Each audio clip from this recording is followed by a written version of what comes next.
मैंने भी कुछ बताया था कि नहीं बताया था? मैंने भी कुछ बताया था। बताने से क्या होगा? हम जलसा बर्बाद करेंगे क्या? ठीक है, मत कर कराइए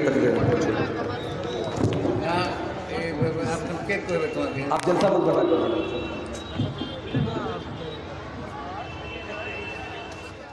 करना ही पड़ेगा। नहीं, कोई जबरदस्ती नहीं है भाई। नहीं करेगा तो जलसा का हर जगह देके जाओ।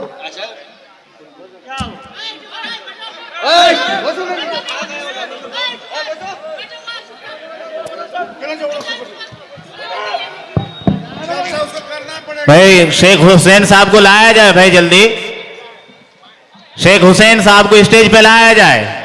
देखिए, कहीं ऐसा ना हो कि आइंदा फिर मैं आपके इलाके में आने के बारे में 1000 बार सोचूं। आप आलिम बुलाते हैं, किसी को गुलाम बना के नहीं बुलाते हैं। आपके सामने सारी मजबूरी बयान कर दी मैंने, अपने समय से ज्यादा आपके सामने तकरीर कर दी, चंदा भी कर दिया। उसके बाद पीछे से आवाज आई कि इतना करना पड़ेगा या ऐसा करना पड़ेगा, नहीं करेंगे तो हरजाना देना पड़ेगा। मैं किसी का गुलाम नहीं हूं भाई, मैं किसी का गुलाम नहीं हूं। अब आप लोग समझ लीजिए आपको क्या करना है। मैंने जलसे में तारीख दी तो किसी के हाथ की नाम की मैंने गुलामी नहीं लिखवाई थी। आपको क्लियर कर देना चाहिए कि आप गुलाम बन के आ रहे हैं। आप उलमा की इज्जत नहीं कर सकते, मत कीजिए जलसा, आप बंद करा दीजिए जलसे और मदरसे। आलिम को बुला के जलील कर रहे हैं आप, स्टेज पे धमकी दे रहे हैं।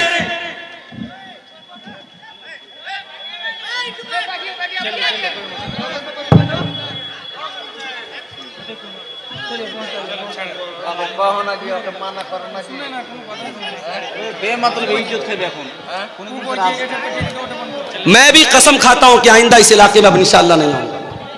बहुत मुझे आज तकलीफ हुई है, बहुत दर्द हुआ है।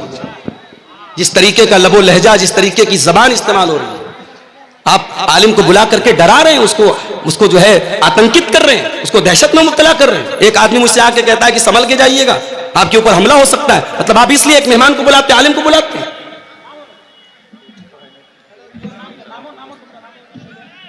मैं मोहब्बत से, नरमी से बात कर रहा हूं, समझा रहा हूं, आपके फेवर की बात कर रहा हूं, और आप इस तरीके से मेरे साथ सलूक कर रहे हैं। मैं कितनी बार बताऊं कि मेरी मजबूरी है भाई। मुझे शौक है कि मैं बाई रोड 400 किलोमीटर का सफर तय करके जाऊं।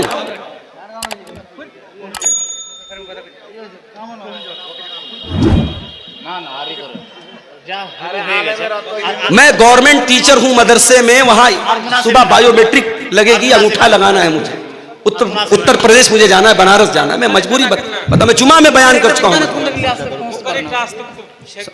अस्सलाम वालेकुम मौलाना साहब, आपसे मैं रिक्वेस्ट यही करता हूं, जो आप जिस तरीक़ा से इस भरनाठी जलसा में प्रोग्राम दिए हैं और दर्शकों या पब्लिक हर जगह का आए हैं, आपके लिए, आपका आवाज़ सुनने के लिए बहुत उम्मीद लेकर आए हैं। जिस टाइम आपसे आवाज़ सुनने के लिए आपको बैठना चाहिए, उस टाइम में आप उठ के जा रहे हैं। इसके लिए पब्लिक जो है खड़ा परेशान है। दूसरी बात है, हमारी मदरसा का जो है साल का एक बार जलसा होते हैं। बहुत 2-4 लाख रुपया खर्चा करके हम लोग एक प्रोग्राम बना रहे हैं। मौलवी साहब, आप जो स्टेप से चला जा रहे हैं तो हमारी बहुत मदरसे का बहुत ठीक है भाई, मैं स्टेज पर बैठ जाता हूँ, मैं नहीं जाता हूँ। मैं कल की छुट्टी किसी तरीके से ले लूंगा, मैं वहां तनख्वाह कटवा लूंगा, नौकरी को खतरे में, मैं मगर तकरीर नहीं कर सकता। जब आपकी इज्जत की बात हो तो मेरी भी इज्जत की बात। चलिए, शुक्रान जज़ाकुमुल्लाह। अपना लग रहा है कि बर्बाद हो जाएगा, मैं तो जान का खतरा मोल लेकर के जा रहा था ना। मैं नहीं जाऊंगा, ठीक है, मैं बैठ जाता हूँ स्टेज पर। शुक्रान जज़ाकुमुल्लाह व हसन अल जज़ा। ये शेख अगर आपको लगता है कि आपके मेरे स्टेज पर बैठे रहने से आपका जलसा बर्बाद नहीं होगा तो बचा लीजिए जलसे को, मैं जलसे को बर्बाद नहीं करता। अल्लाह के प्यारे नबी फरमाते हैं, तअल्लमू मिन अंसाबिकुम मा तसिलून बिही अरहामकुम। ओ लोगो, अपने खानदान को पहचानो, अपने रिश्तों को पहचानो, ताकि अपने रिश्तेदारों के साथ तुम अच्छा सलूक कर सको। जब तुम अपने रिश्तेदारों के साथ अच्छा सलूक करोगे, उनको पहचानोगे, उनके खुशी और गम में शामिल हो जाओगे, अल्लाह के नबी फरमाते हैं, फ़इन्नहा महब्बतुन फिल अहली मनसातुन फिल असरी मसरातुन फिल माली। उससे 3 फायदा होगा, 3 बेनिफिट होगा, 3 लाभ होगा। पहला लाभ तो ये होगा कि परिवार में मोहब्बत बढ़ेगी। दूसरा फायदा ये होगा माल में बरकत पैदा होगी। और तीसरा फायदा ये होगा कि आपकी उम्र में अल्लाह बरकत देगा। अगर आप दौलत वाले हैं, अगर आप करोड़पति हैं, अगर आपको अल्लाह ने नवाजा है, अपनी दौलत अपने ऊपर खर्च की तो क्या की, अपने बीवी बच्चों पर खर्च की तो क्या की। दौलत का सही इस्तेमाल तो यह है, अपने बाल बच्चों की जरूरत पूरी करने के बाद, अपनी जरूरत पूरी करने के बाद हम ये देखें हमारे रिश्तेदारों में कौन है जो हमारी मदद का हकदार है, और आगे बढ़ करके किसी गरीब की लड़की की शादी करा दें, किसी का घर टूट रहा है उसका टूटा हुआ घर बना दें, किसी की मदद कर दें। मेरे प्यारे साथियों, ये तीसरा हक है जो अल्लाह ताला ने इस आयत में बयान किया, वह बिज़िल कुर्बा, अपने रिश्तेदारों के साथ भी तुम अच्छा सुलूक करो। उसके बाद फरमाया वबिल वालिदैनि ihsanan व बिज़िल कुर्बा वल यतामा, और यतीम के साथ तुम अच्छा सलूक करो। यतीम किसको बोलते हैं? अनाथ, जिसके बाप का इंतकाल हो गया।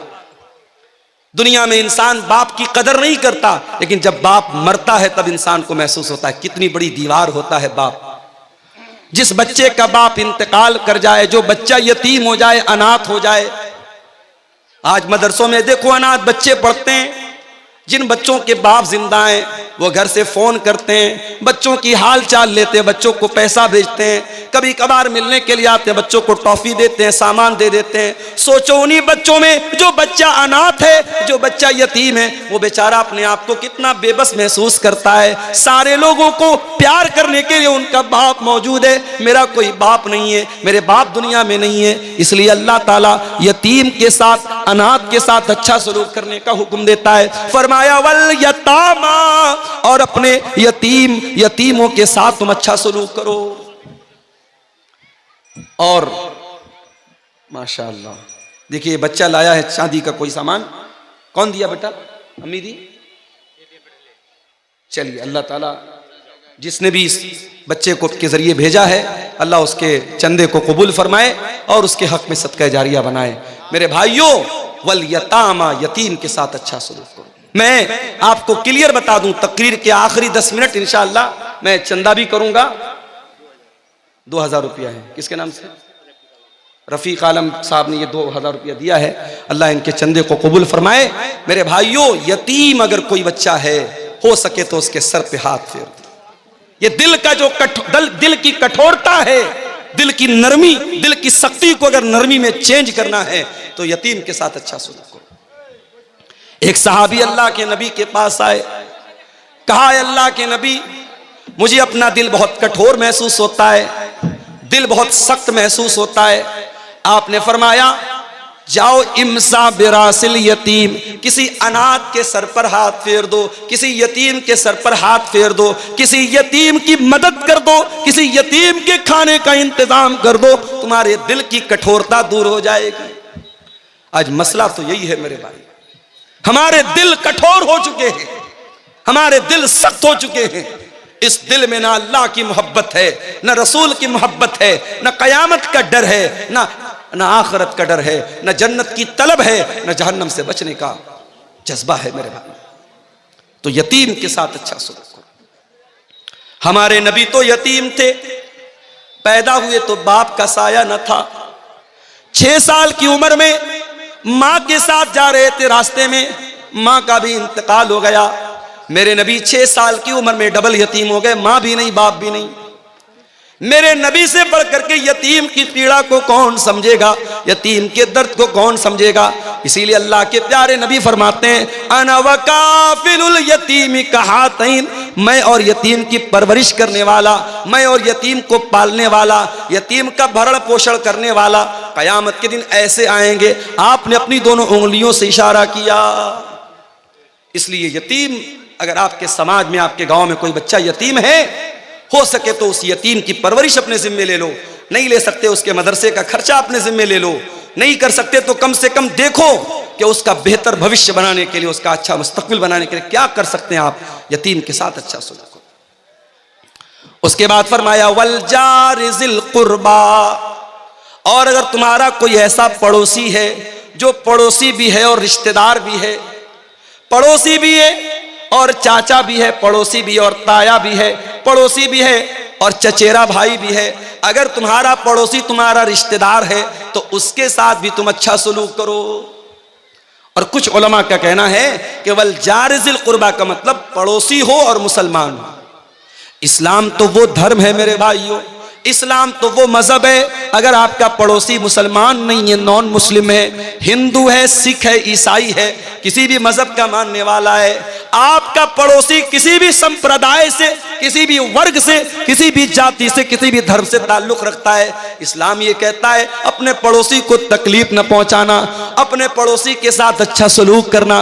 अल्लाह के नबी फरमाते हैं ला यूमिन वल्लाहि ला यूमिन वल्लाहि ला यूमिन, अल्लाह की कसम खा करके अल्लाह के नबी ने 3 मरतबा फरमाया वो इंसान मोमिन नहीं है, वो इंसान मोमिन नहीं है, वो इंसान मोमिन नहीं है। साहबा ने पूछा कौन है अल्लाह के नबी? आपने फरमाया मन ला यामन जारुहु बवाइकहु, जिसका पड़ोसी उसकी तकलीफ से महफूज न हो, जो अपने पड़ोसी को तकलीफ पहुंचाता हो, वो इंसान मोमिन नहीं हो सकता। इस्लाम तो वो दीन है मेरे भाई।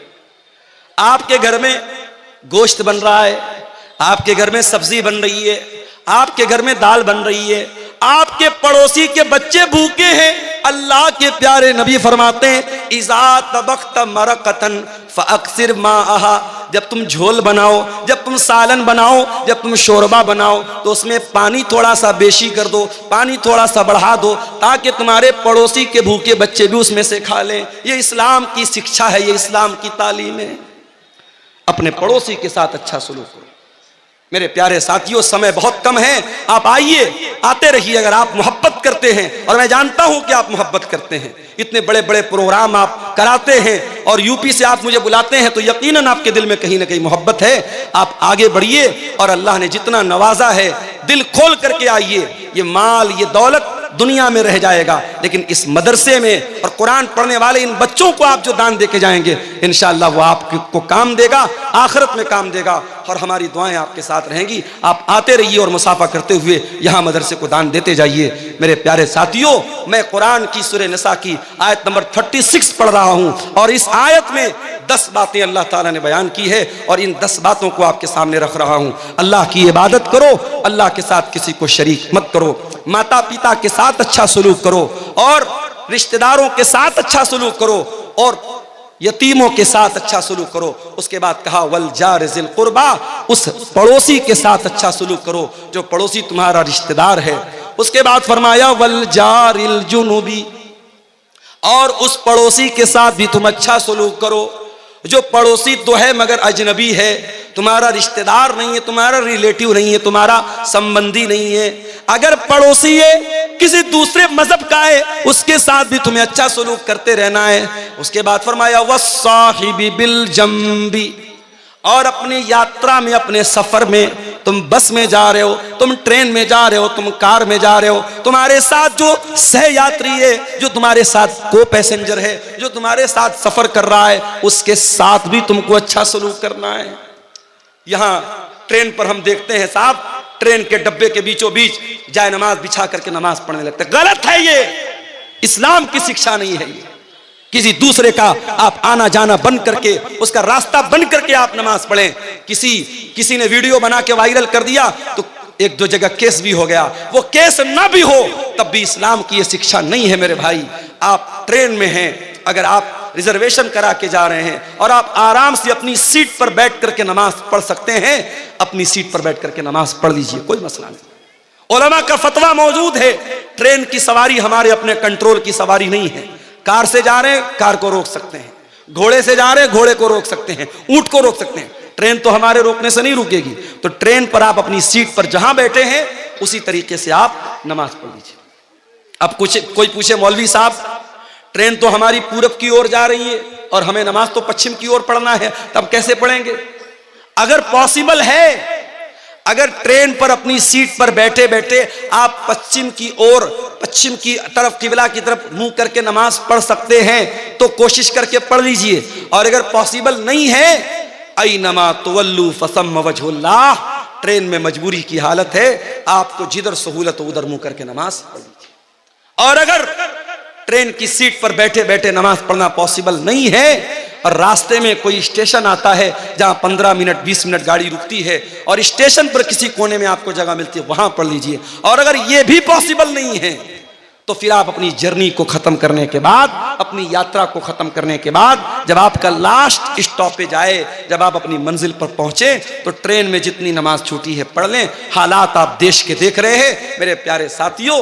इस्लाम ये तालीम नहीं देता है आपकी नमाज से किसी को तकलीफ पहुंचे, आपकी जात से किसी को तकलीफ पहुंचे।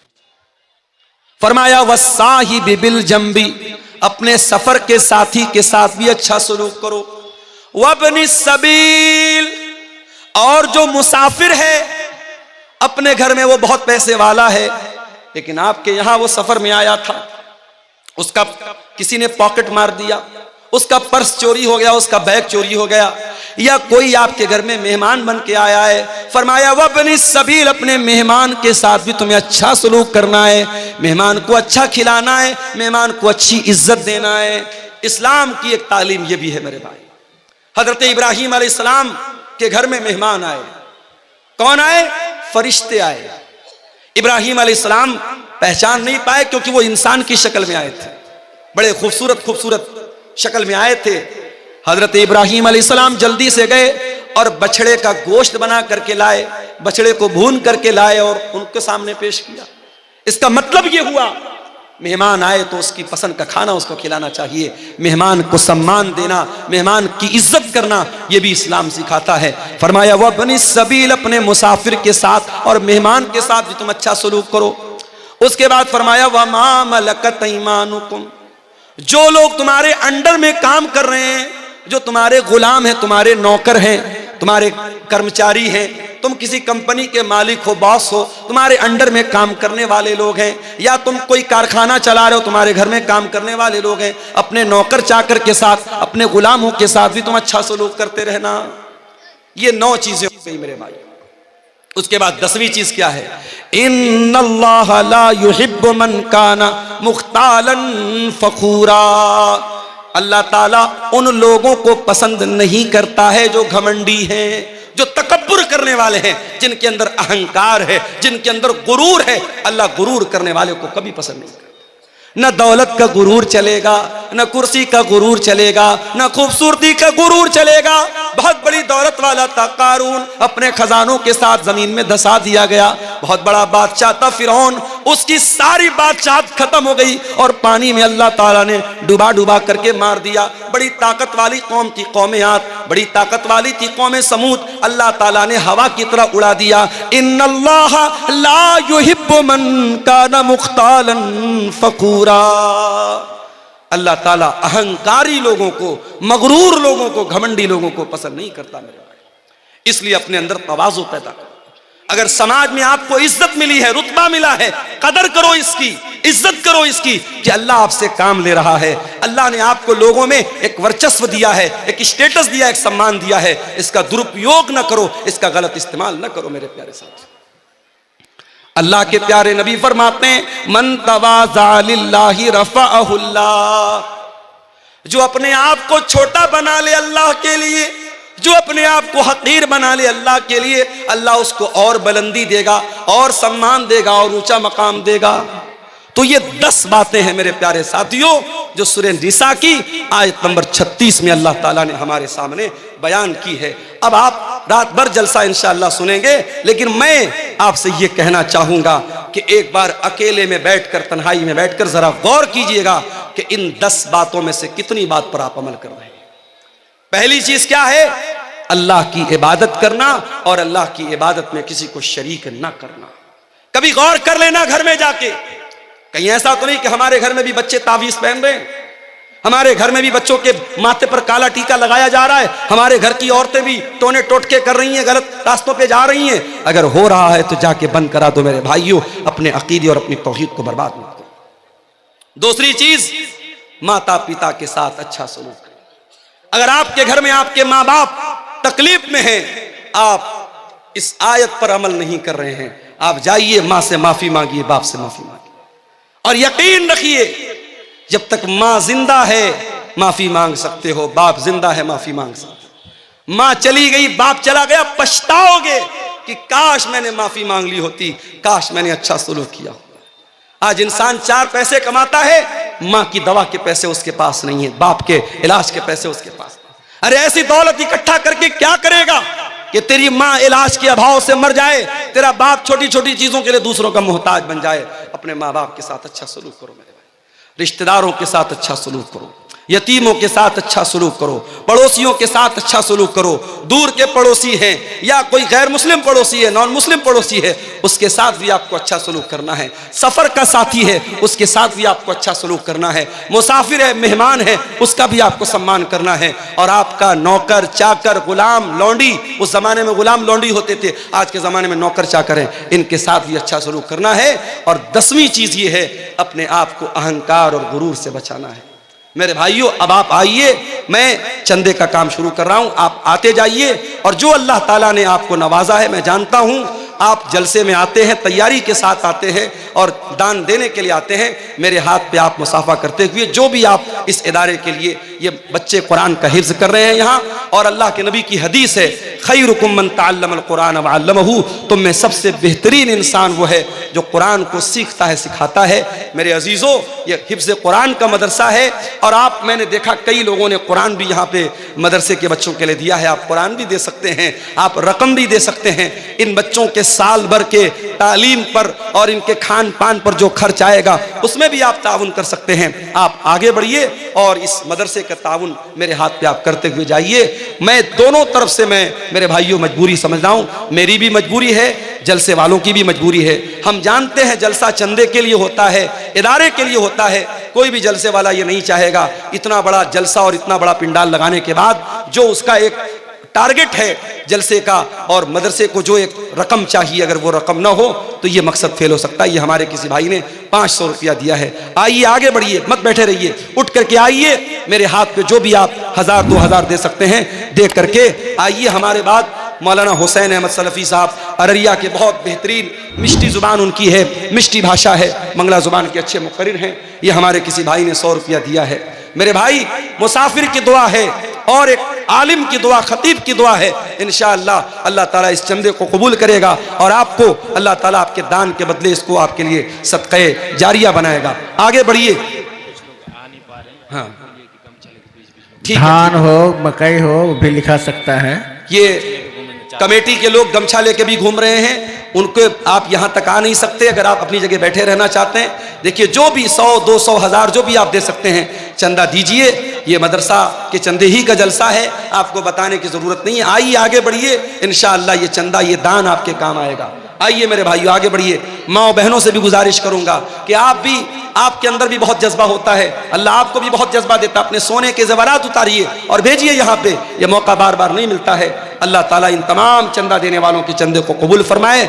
इसके हक में जो बीमार हैं अल्लाह उनको शिफा अता फरमाए, और जो लोग भी दे रहे हैं ये चंदा, अल्लाह उनकी रोजी रोटी में बरकत अता फरमाए। मेरे भाइयों, हमारे पास वक्त बहुत कम है, 5-10 मिनट का टाइम हमारे पास और है। आप आइए आगे बढ़िए और इदारे का ताउन करते हुए जाइए।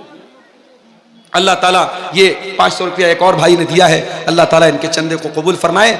देखिए, मैं आम तौर से चंदा नहीं करता हूँ, लेकिन आपकी मोहब्बत में और आपके इदारे की मोहब्बत में मैं ये चंदा कर रहा हूँ। आप आगे बढ़िए और मेरे हाथ में आप जो भी दे सकते हैं दे करके जाइए, ताकि जलसे की जो असल मकसद और उद्देश्य है वो पूरा हो जाए। मदरसे की उन्नति, मदरसे की तरक्की, इसके लिए हम আসুন আপনারা একটু দানের দিকে হাত বাড়ান। इधर रास्ता छोड़ दो जो आना चाहे। এখনো দুজন বক্তা আছেন, আসুন আপনারা। आइए आगे बढ़िए। মৌলানা কোনোদিন দান নেন না, কিন্তু আজকে আপনাদের কাছ থেকে যখন চেয়েছেন তো আপনারা দিল খুলে ওনার হাতে দান করুন। आसन आसन आसन आसन दान देन। आइए, माशाअल्लाह, अल्लाह ताला कबूल फरमाए। এই প্রজেক্ট এ वाला अल्लाह मगफरत এই यूट्यूबर सब हटाओ, उनका हटाओ, आप लोगों को आने दो। माशाअल्लाह। देखिए, मैं रास्ता खाली रकम करो, रास्ता खाली करो। मैं कबूल कर रहा हूँ। आप आइए, अपनी कैपेसिटी के हिसाब से जो भी अल्लाह ने आपको नवाजा है आप यहाँ चंदा दीजिए। अल्लाह आपके दान खैरात को कबूल फरमाए।